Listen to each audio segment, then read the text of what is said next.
Hebrews chapter 11, verse 4. By faith, Abel offered to God a more acceptable sacrifice than Cain, through which he was commended as righteous, God commending him by accepting his gifts. And through his faith, though he died, he still speaks. So what's Hebrews chapter 11, verse 4 essentially about? It's about God commending a saint of the past through whoever the author of Hebrews is. That's a lecture for a separate time.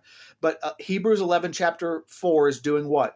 It's commending Abel for his faith, and that God's commending him as righteous. And he does so with Enoch and Abraham and so on in this hall of faith.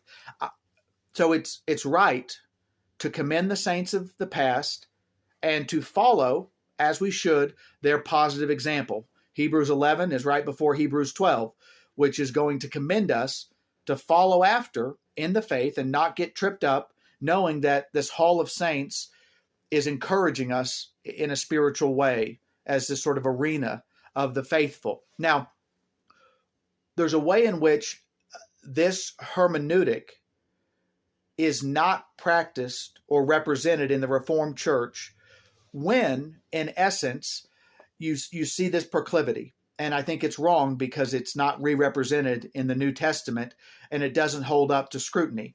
But there are elements of an overly pietistic bent in the Reformed camp where it would conflict with Hebrews 11 because in a desire to elevate the gospel of Christ, which is a good thing, we should elevate the grace of the gospel.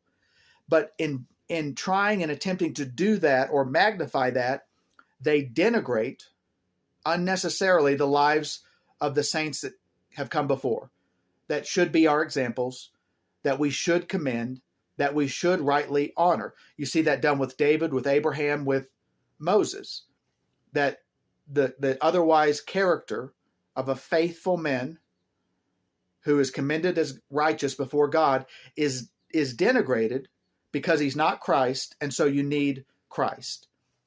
Now, the net gain might be fine. People might say, oh, yes, I do need Christ. I need the grace of this gospel. I can't follow a David or an Abraham or a Moses.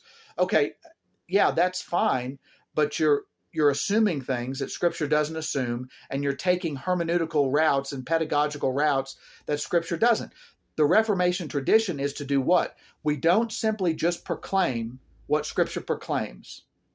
We proclaim it in the way and after the method that Scripture does.